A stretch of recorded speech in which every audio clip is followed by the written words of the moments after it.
Hello, friends, and welcome. We are so happy to have you. If you're with us on Facebook or YouTube, go ahead and subscribe to get notifications when we have new videos.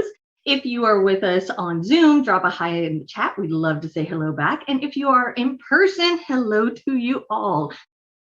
If this is your first time here, go ahead and sign our guest book either in person or at oakcliffuu.org/guest. Today's sermon is 3 the Hard Way, Embracing and Examining Difficult Life Pivots with Sara Latchison. All right, NerdCon is just around the corner. It is just a couple weeks away, and it is going to be so much fun, but we need your help. We always do, right? We need your help to make it a success. If you are able to help, please visit this link here, wherever Scott puts it, and sign up to volunteer. If you can't volunteer, just plan to show up. Come, have a good time. You're going to love it. And if you can't do either of those, that's okay too. Go ahead and send out our flyer. Tell your friends about it. Spread the word about this fun event that we're going to have. That is June 11th, y'all. So get to planning. All right, let's talk coffee service. Coffee service is arguably an unofficial UU principle. It is so important and we love it, right? But we are at risk of losing it if we don't get some new volunteers soon. We are a small congregation and that means we all have to pitch in. So if you can pitch in on coffee service, you will make a lot of people very, very happy. Contact Johnny at coffee@oakcliffuu.org. All right, for all the rest of our news and announcements, all the goings on, the meetings, the links, the news, updates, our president's message, all of that good stuff, check out our weekly e-blast. If you have not signed up for that, you can do so at our website at oakcliffuu.org. It is Sunday, so stick around at 11:15 for Talkback. You always get something out of it, whether you want to participate or just sit and listen. It's always wonderful. And we also have Adult Religious Exploration with Sarah. Fun on Sundays. All right, there are no member anniversaries, so let's just get on with our day. Everybody out there, you have a very happy Sunday. Good morning, and welcome to the services of Unitarian Universalist Church of Oak Cliff in Dallas, Texas. We understand that as you prepared for church this morning, you had your choice, not just of a few churches in your area or even the many churches in your metropolitan area, but of hundreds of thousands of services worldwide, without increasing your commute even a bit. We are happy that you chose to be with us. As Unitarian Universalists, we serve and welcome people of all faiths. We are not a creedal church with a set of beliefs to which we all subscribe. We are more interested in how your spiritual journey and your relationship with the divine inform your life and your relationships. As stated in the first 2 of our 7 principles, we believe in the inherent worth and dignity of every individual, and we strive for justice, equity, and compassion in human relationships. Let us celebrate together this morning.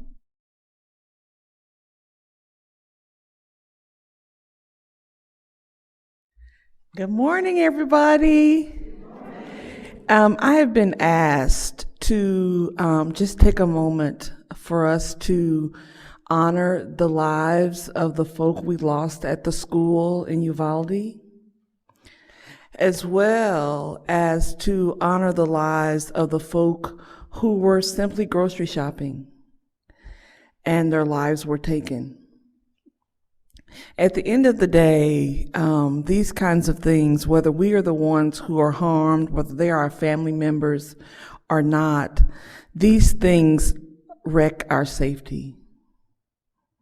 As a Black person who regularly doesn't go grocery shopping now, but has historically gone grocery shopping or likes to go out for dinner or does go to a Starbucks from time to time and walk through my neighborhood, it is and has been unsettling to think that those simple acts that I do that are part of my self-care are also things now that could bring me harm and could bring harm and sadness and life-altering changes to the people I love.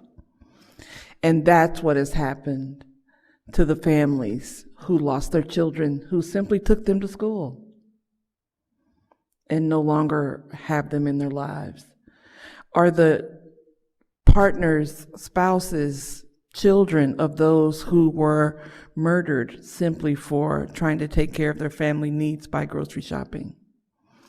It is important as people who are in a congregation that believe all are welcome, all are necessary, all are part of creation, that we find ways to, with intention, honor the folk who we have the opportunity to engage in our lives.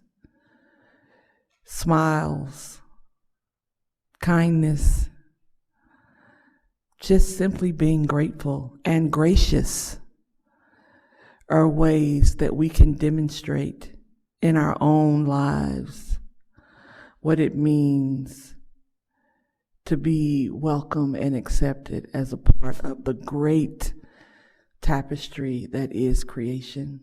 We're going to take a few minutes of silence to honor those families, send energy to them and their loved ones so that they know that they're being cared for, even as we are able to live our lives.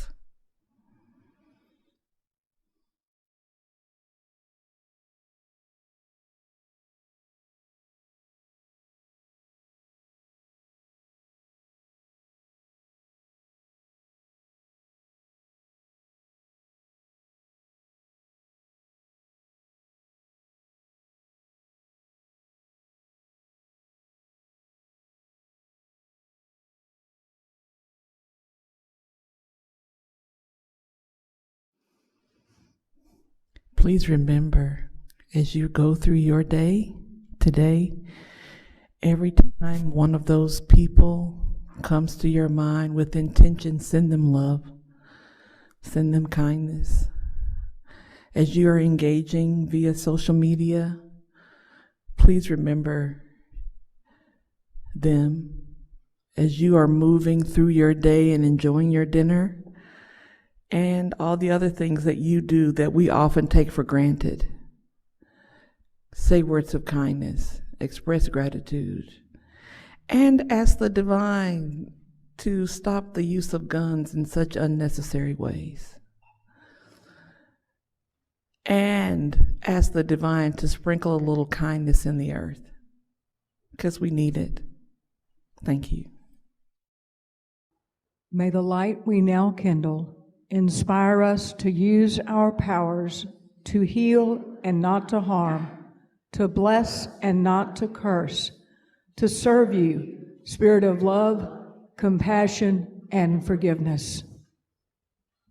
Que esta luz que ahora encendemos nos inspire a usar nuestros dones y poderes para sanar y no para herir, para ayudar y no para impedir, para bendecir y no para maldecir, para servirte a ti, Espíritu de amor, compasión y perdón.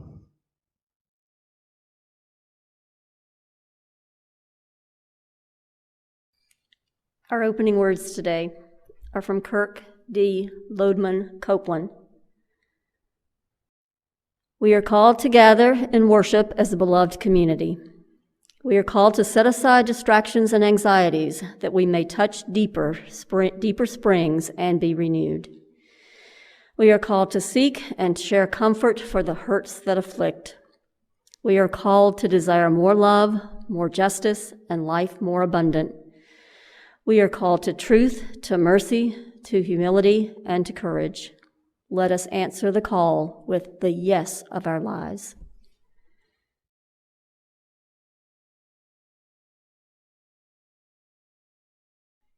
Because we love one another, we honor each individual's spiritual journey. We celebrate life's abundance and service to each other, our community, and the world. We connect with each other in love, respect, and acceptance. Thus do we covenant together. And now in Spanish. Porque nos amamos uno al otro, Honoramos el viaje espiritual de cada individuo. Celebramos la abundancia de la vida en el servicio entre sí, nuestra comunidad y el mundo. Ponemos en contacto a unos con otros en el amor, respeto y acepción, así que hacemos pacto. You are not alone with your sorrow, just as I am not alone with mine. Our covenant of right relations makes it so. You and I are bound by our promise to commune in community. The burden of a heavy heart is lifted. Burden of a shared burden is lightened. At this time, we invite you to publicly post your sorrows and prayer requests to the Zoom chat or send them in to those at Facebook Messenger.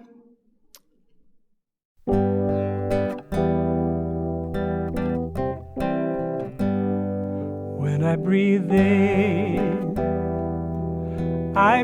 in peace. When I breathe out love. When I breathe in peace. When I breathe out love.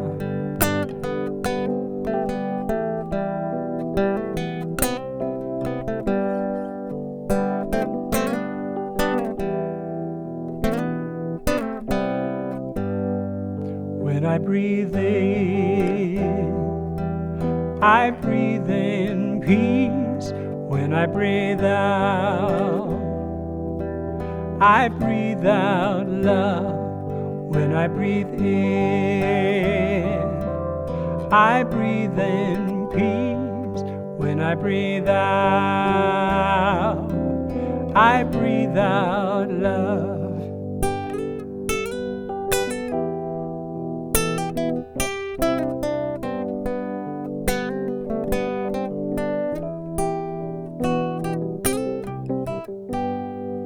When I breathe in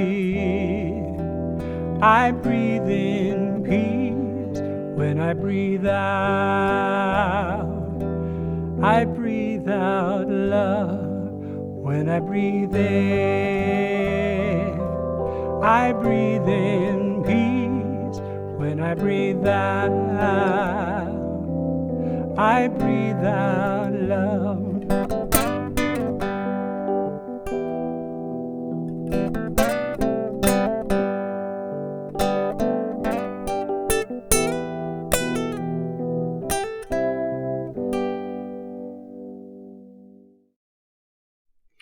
This Sunday, like every Sunday, we reaffirm our promise to one another.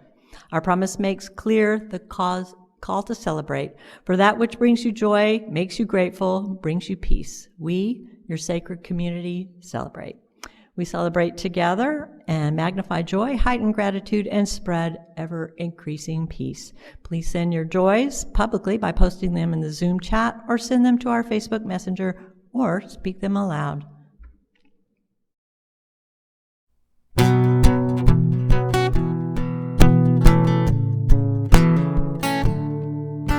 Spirit of life, come unto me. Sing in my heart all the stirs of compassion. Blow in the wind, rise in the sea, move in the hand, giving life the shape of justice.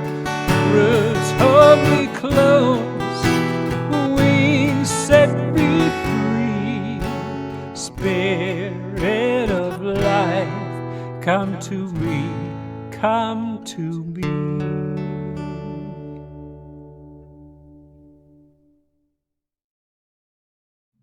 Good morning. So I do things a little bit differently. I want everyone to embrace possibly a little bit different type of message this morning. It is interactive in nature, which means that all of you get to participate. I like when people speak back. I like feedback, but most of all, I like it when we are in connection with each other. We feel each other's energy. So that is why I have my sister with me, Mélisa Reneé, in Celestial Vibrations. And she is going to lead us in a heart and root chakra meditation. I want to explain why it's necessary because I am a teacher by nature. So I like for everyone to understand why we are doing a thing. The heart chakra and our root chakra this last couple of weeks has been totally shaken. Retrograde took us and snatched our edges bald-headed, hence my hair this morning. Then we had car trouble and other things that had unexpected things that retrograde has offered us to examine ourselves again on. And then Uvalde and all of the small little children that we lost, and Buffalo, and all of the people that did not make it back home or did not get a chance to check out that day. So the root chakra is what controls your fear. It's also what controls your sense of security or safety. So when it is unbalanced, you feel anxiety, you feel scared. So today, as we go through our meditation, I just want you to embrace opening your heart and possibly releasing some of the strain that we've experienced in the last couple weeks that it's impacted our root chakras and closed our hearts off just because sometimes when we get scared, we're not so open anymore and we begin to retract. And that also makes us rigid, which also makes us less soft, which also makes us less loving and less kind. Mélisa, whenever you're ready.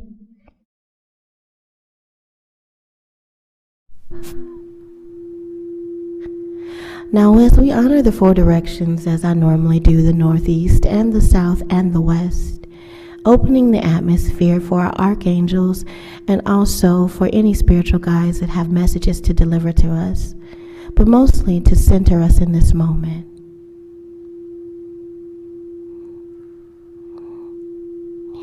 As you sit and listen to the vibrations of the sound bowl and also the gong, I want you to concentrate on the mantra, I am safe, I am secure, I am grounded, I am centered, I am safe, I am secure, I am grounded, I am centered. And one more breath in through the nose and out through the mouth.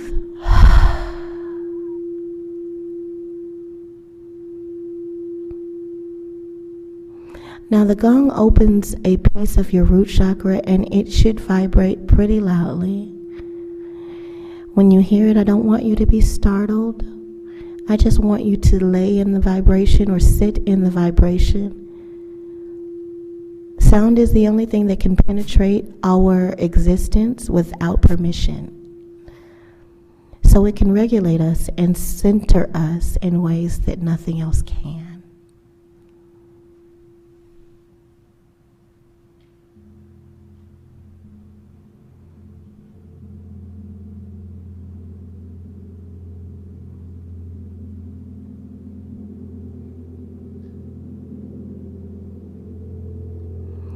Don't forget to breathe in this moment.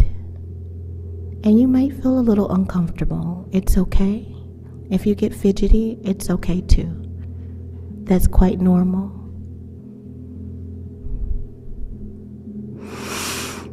Remembering to breathe in slowly through your nose and breathe out through your mouth. Letting the cares of the week, the cares of this month, the distractions that have weighed you down to this point, just simply releasing them in the breath.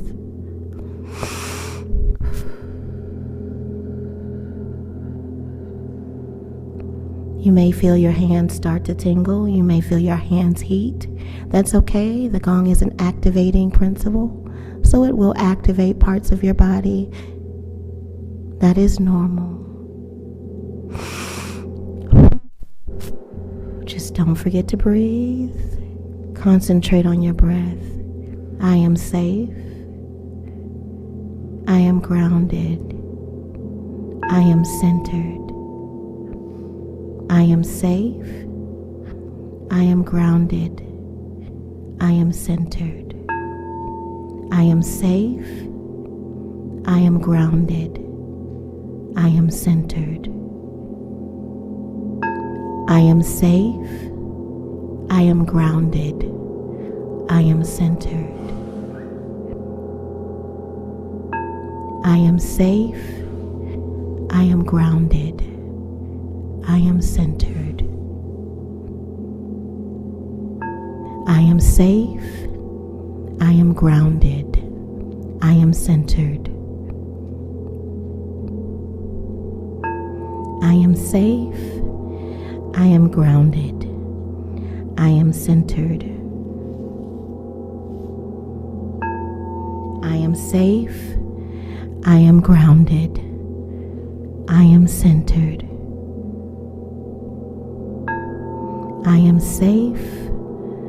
I am safe. I am grounded. I am centered.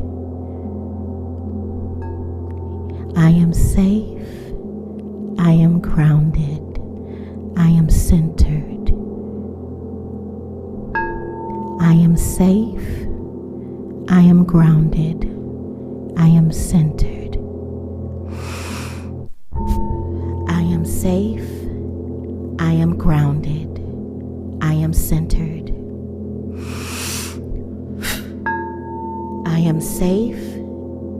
I am grounded. I am centered. I am safe. I am grounded. I am centered. I am safe. I am grounded. I am centered.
Your heart rhythm should fall in line with the gong. You should start feeling, if you touch your heart at this moment, your heart should start vibrating on the vibration of the gong that you are experiencing. Just gently removing away some of that heaviness. If you are moved to cry, it's okay. If you're moved to smile, it's okay.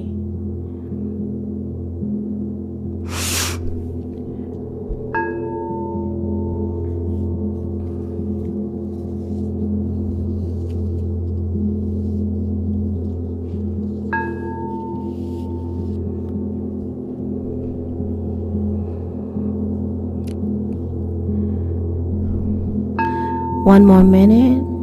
I know it seems redundant, but sometimes there's extra residue. Just open your heart now here. Gently breathing in and breathing out.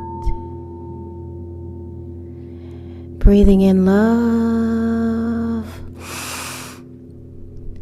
and out some of that sorrow that we've all experienced. Letting ourselves down gently. Feeling all of your hands and your feet. You should be feeling every part of your body at this point. Gently opening your eyes if you feel led to.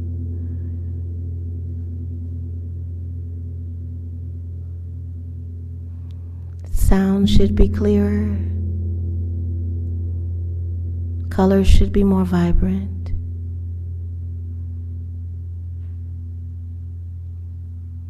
You should be more aware. Everybody back with me? Hi. How does everybody feel? A little bit better? Is it okay for me to use curse words on Sunday morning? This has been some shit. Let's just be honest. We have been experiencing and feeling at levels, especially if you are a light worker or a healer in any way, or you are open or empathic in any way, we have been feeling each other rather deeply this last couple of weeks especially. It has been the agitation of others, including our own agitation. It has been our agitation eating us alive. It has been really heavy. At least that's my life. And I've been having to examine how to move through that. How do we still keep a smile on our face? How do we say, right now I'm having a shitty moment. Please give me 5 minutes. I can't process. I can't take your stuff right now. I need to process my own. How do we sit still and not without being unkind, but still acknowledging who we are? How do we sit in space and hold space for ourselves? We're so used to running after supporting other people, and it unseats us. Our heart chakra and our root chakra become kind of discombobulated and unplugged. I say unplugged, because we are so eager to please and help and assist others, and then we find ourselves unassisted. So when difficult times come, we get knocked off kilter. Most often, for me, I'm crying, or like yesterday, I'm screaming in my front yard with my feet in the grass because my daughter accidentally dumped out the cabbage. It's sometimes the straw that broke the camel's back. Like earlier this week, when I couldn't pump my gas. I'd paid for it already. And I went back in because the pump did not come on, and he said it timed out and that I had to pay again. Now, normally that would not bother me, but it had already been a trying week. Deneen had gone to the hospital unexpectedly. My daughter graduated, which was expected from high school. Woohoo! And her parents, her dad came in from out of town, who she's been kind of estranged from for a number of years. So I had to host them unexpectedly while having a partner in the hospital and the needs of a teenager that deserved all of my attention in the moment. Having to pivot through that and also accept that my family issues were starting to kind of peek through, because this is shadow time. Retrograde has offered us to examine ourselves and our families to examine themselves. So some of our areas where we become triggers are just places that we can look deeper. So when my father offered that he was not going to be at the graduation, there was one more thing on my plate to have to deal with. Not just for me, but also for my daughter. How do we deal in those moments where we only have 10 fingers and we have 20 tasks? Do we pull out our hair? Do we cuss them out in traffic? do we instead scream in a corner? What about go to sleep? Because sometimes I'm so overwhelmed that I go to sleep. I just find myself taking a nap now. I think that's my age is starting to catch up with me. Now I understand why my grandmother would just say, I'm going to go take a nap. It had gotten it's just a little too heavy. And how we transition and transmute energy in that moment, we sleep. So I want to talk about what typically 3 the hard way would mean. So 3 the hard way is basically just difficult. In the game of dice, when you're playing street dice, when you do roll 3 the hard way, they are asking you to get doubles. Snake eyes, 2 of the same number. The probability that you would do that out of 2 of 3 die and get the number that you're searching for, like two threes to get 6, highly unlikely. So when I say 3 the hard way, I just mean, how do you get something that seems almost impossible out of life when life seems to weigh you down? So how do you get joy out of life when there is so much sorrow to be had or experienced? So I could give you some of the history about dice. So for the central game called pass, from the French word pas, meaning pace or step, has been gradually supplemented over the decades by many companion games which are played simultaneously with pass. Now applied to the entire collection of games, the craps derives from an underclass Louisiana mispronunciation, and my family is from Louisiana, some of my family is, of the word crabs, which in aristocratic London had been an epithet for the numbers 2 or 3. So in hazard, both crabs are always instant losing numbers. Hence, 3 the hard way.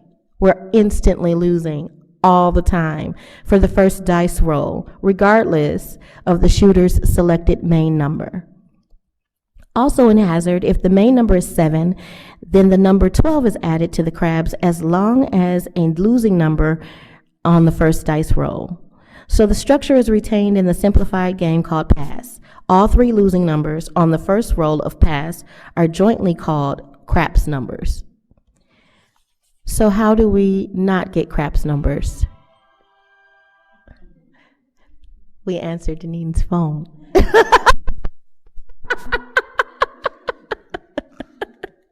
Hello. So 3 the hard way can be applied to sports, meaning spinning your body around in a 360-degree grind. You see it in basketball also. Hockey sometimes. Skateboarding, you often see it too. It can also mean a difficult matter of scoring from the 3-point line. So you're having to stand there and dribble the ball and shoot from the 3-point line versus any other place on the court. Hence, basically, like I said before, 3 the hard way is something that is difficult to do. You can say I'm a retired musician.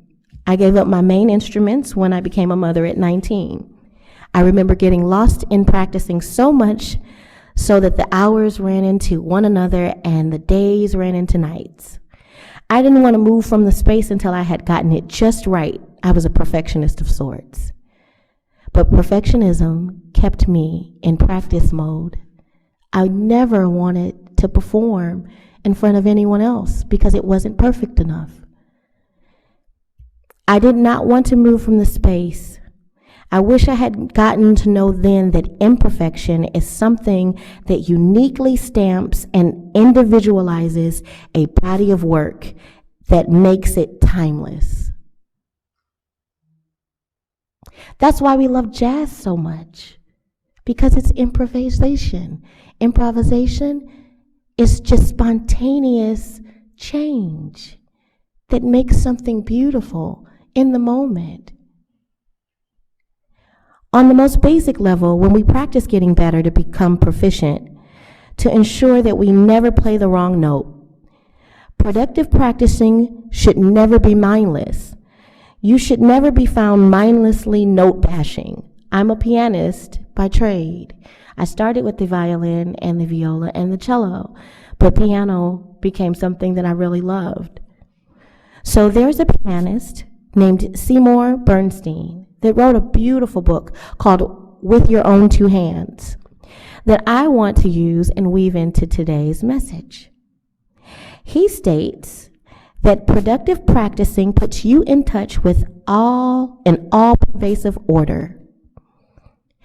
Productive practicing puts you in touch with an all-pervasive order, meaning not being mindless when you're practicing, being mindful when you're practicing, being mindful when you practice life, puts you in touch with an all-pervasive order.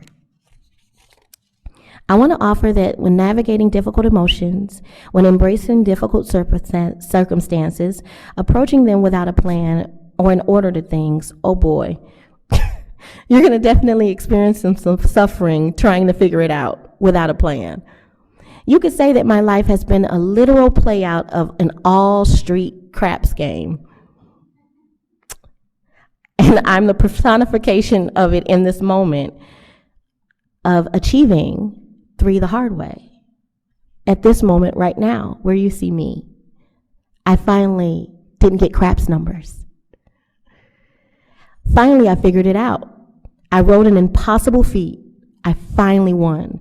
But do you know how many years I crapped out? Let's just say if there were money involved, I'd be a millionaire. No, I'd be a billionaire. I'd be a billionaire. Navigating your emotions in your life, your difficult circumstances, your unexpected tragedies, and ultimately embracing it requires synthesis. Total synthesis of all of your emotions, reason, sensory perceptions, and physical coordination, including your heart, your mind, your body, your hands, your spine, all in agreement, or at least in alignment with your soul. Now, I say this as a person who's endured emotional tragedies and a lot of enormous tragedy, surviving years of abuse in childhood and adulthood, and experiencing repeated loss as an adult, as a single mother for years. I felt like my life was crapping out at every turn. And even then, I was highly optimistic each time I crapped out. How can you be optimistic every time you're crapping out? It almost surprised me when I crapped out the next time I crapped out, knowing that I was going to crap out. How did this happen? Because I have a mom that is like Black Mary Poppins. She is literally my African-American Mary Poppins. Mary Poppins is one of my favorite movies. I love her as a character. She's always been. She is glass half full all the time, right? She can fly, she can fix things in a snap. She's got all this wonderful witchy stuff that makes me like I want to jump in her bag and get on her broom and go with her. All the time. My mom is like that. So even in the midst of not having enough, she magically made it enough. And with a smile on her face to boot. So I expected one day for life to hand me something that reflected me back to myself. And I've had that expectation probably my whole life, and I'm just now seeing it reflect back to me in a way that I can recognize. In Dharma teaching, we typically guide others towards assisting them in eliminating all suffering for oneself through the noble truths. The first noble truth, a component of the Buddha Dharma, is the acknowledgement that suffering is real. We must name it. So in navigating difficult times, I want to offer the first clue to how to navigate. Name it. Name what you are struggling with. Identify it. Vocalize it. We can say, this sucks. We can say, this is real and I hate it here. What I'm experiencing right now is in some way harming me and causing me to suffer. We can say that. Do you recognize the correlation between your voice acknowledging something and and being present in the moment. Sometimes we detach from what makes us uncomfortable, and then we become silent. But when we name it, it puts us back into presence with it. So when someone is diagnosed with an illness, it's common to be asked by a medical professional, what are you suffering from? When you go to the doctor, normally they say that. Funny how we hear, she suffers from, he suffers from, and then they go on to name what it is in clinical terminology. We don't realize that someone gets to saddle us with, or they get to identify what we're suffering with if we don't name it.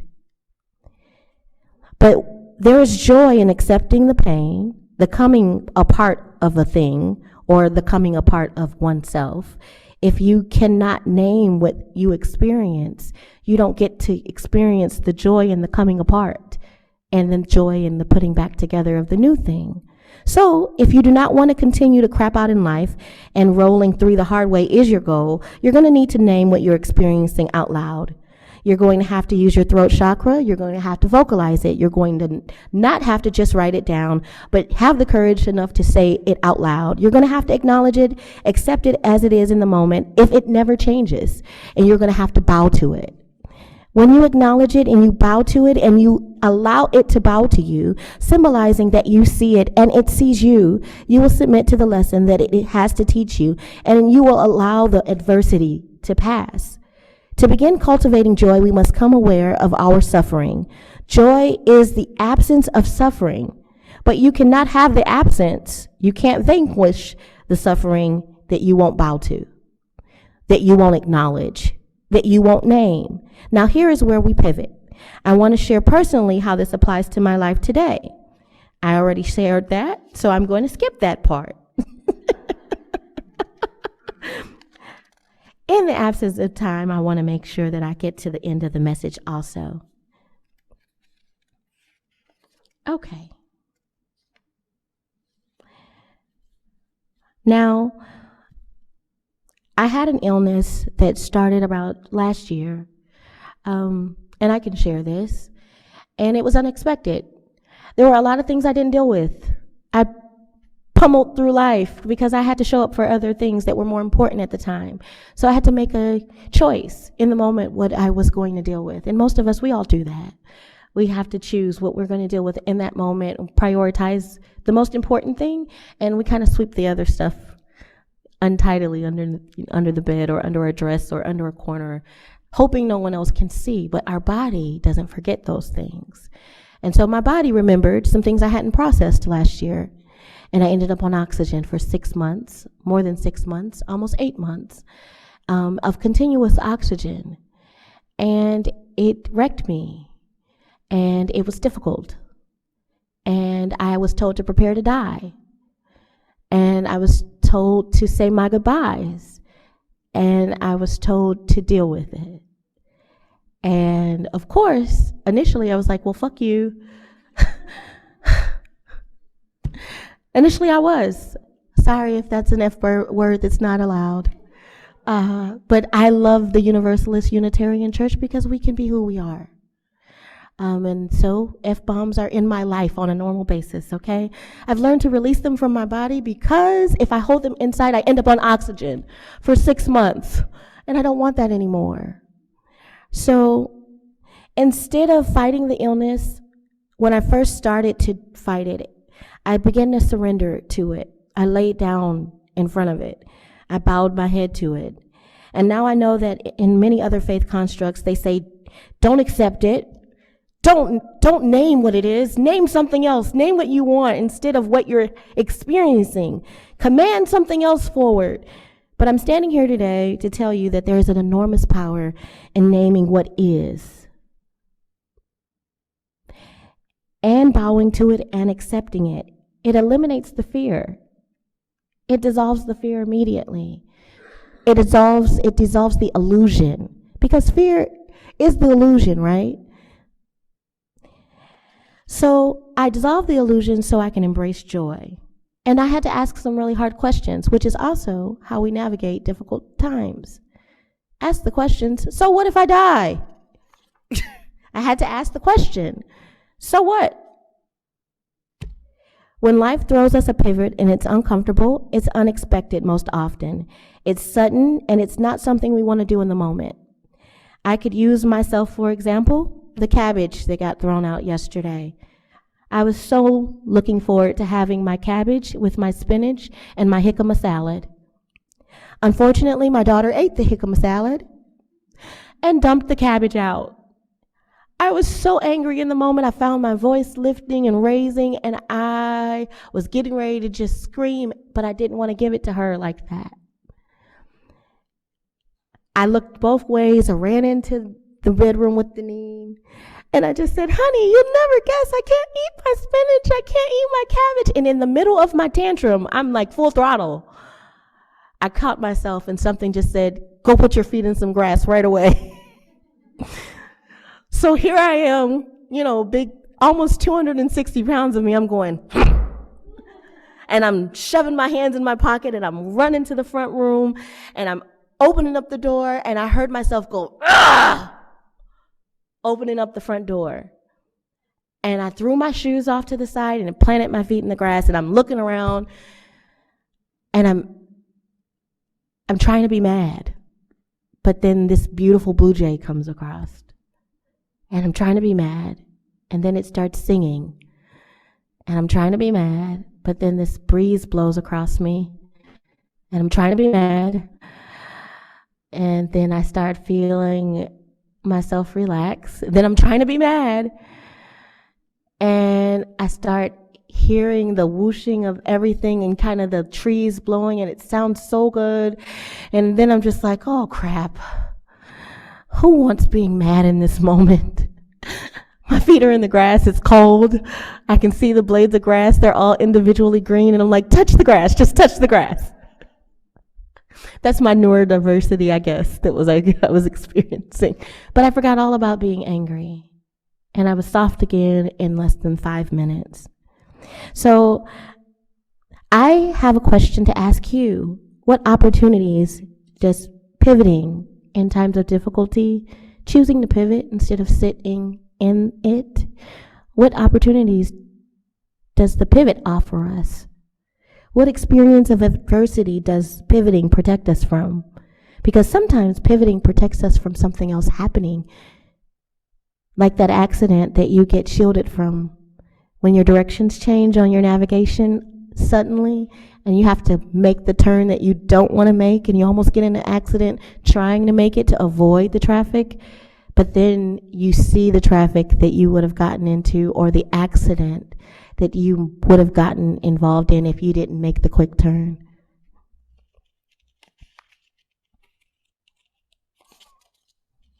So, what gift does your pivot have to offer you? I want to offer, in order to name what is and bow to it, you must practice life mindlessly. You must not practice life mindlessly. You must agree to show up. The second thing that I want to offer to you in difficult times of pivot is to agree to engage your body. Agree not to detach. Even when the urge presents itself, agree to engage. Fall in love with your instrument, as the author writes, as Seymour writes, you being the instrument, your life being its literature or its music. Immerse yourself in the music. If you love your instrument and yourself so, immerse yourself. Be willing to lose yourself in your life, to be engaged and immersed in that which you surrender to, that where it will make you want to start to be more creative, more unconditional in your love for the mistakes or your love for perfectionism, so you will embrace the mistakes and become beautiful, more beautiful in the improvisations that they have to offer, and more beautiful in your unconditional love for yourself. You will begin to emotionally attach to the music, but detach to owning the music, to controlling the music. You will become the music and develop a deliberate connection to that trance-like state that you just experienced in meditation, where every nuance brings you into one accord with the composer's intentions. So you become the music, you become the composer, you become the literature, you become the music notes, you become the page that you read it from. all of it becomes intertwined. That synthesis. Life is the language of emotion like music, and not all of the emotion we experience is real. It is a lesson to be taught, an opportunity to have tea with our feelings and learn what we did not know before. After you reach the flow or the trance-like state, you have to go in all the way. Be willing to be carried away in the bumpy sectors of life. Surrender fully to the passionate twists and turns until we meet hands, which is just the physical. That means just to remember not to leave the physical behind when difficult times come. Engage your body, your fingers, your arms, your torso, your shoulders, your back, your heart, and be aware of everything that you do. Be aware of everything that you feel. Experience every staccato of life, every rotary rotation, motion, and every touch, knowing that ultimately the last note is never the last, because you are the music. It is just a point of departure for something else to come. Scott, is it okay for me to stop now? Okay, thank you for listening this morning. On that note, we're just going to end. And Mélisa, if you'd like to give them something to shebang out on the end, you are more than welcome to.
Thank you for that beautiful music, and let's give Sara a big thank you for her wonderful sermon.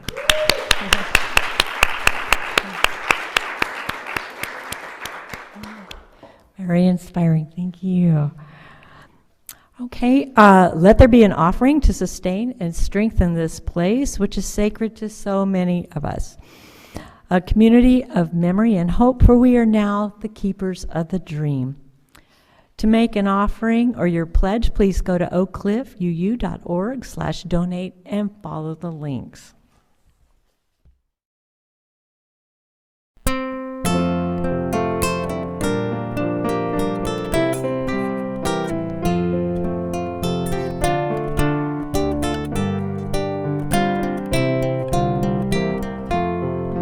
From you I receive, to you I give, together we share, and from this we live.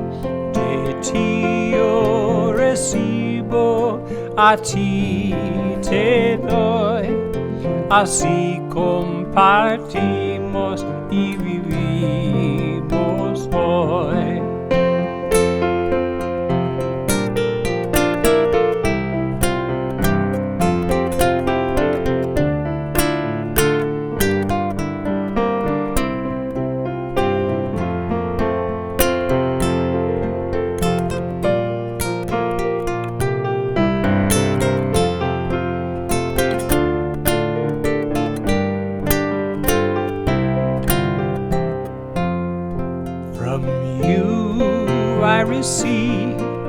to you I give.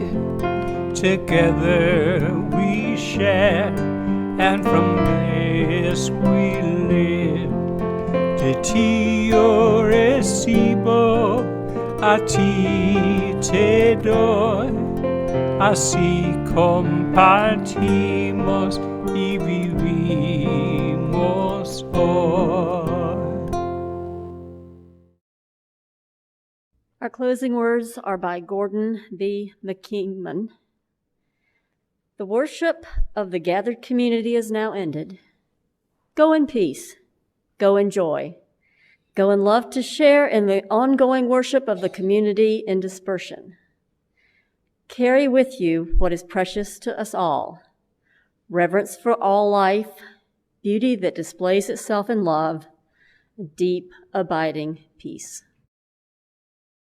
We extinguish this flame, but not the light of truth, the warmth of community, or the fire of commitment. These we carry in our hearts until we are together again.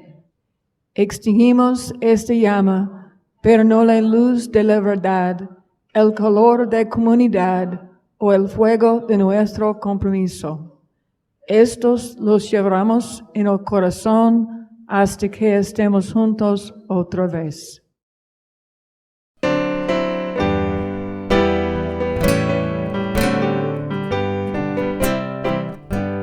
I've got peace like a river. I've got peace like a river. I've got peace like a river in my soul.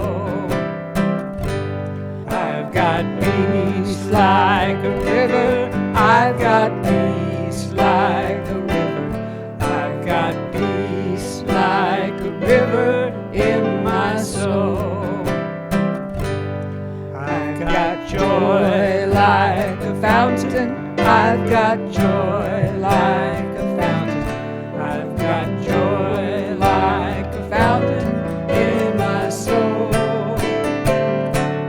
I've got joy like a fountain. I've got joy like a fountain. I've got joy like a fountain in my soul. I've got love like an ocean. I've got love like an ocean. I've got love like an ocean in my soul. I've got love like an ocean. I've got love like an ocean. I've got love like an ocean in my soul.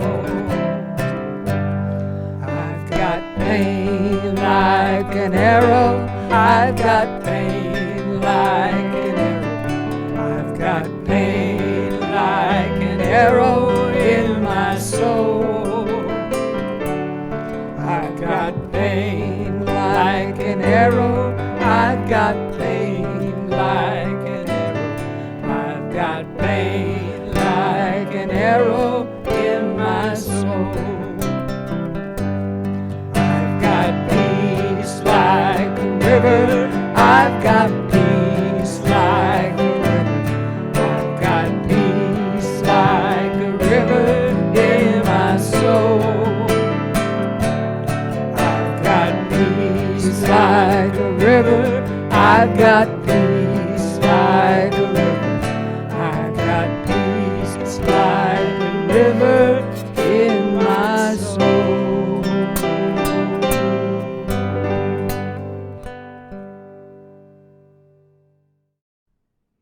So I'm here to remind you all to leave this place with your hearts full of love. Remember that we don't have to wallow in anything, that there is always a way to move through.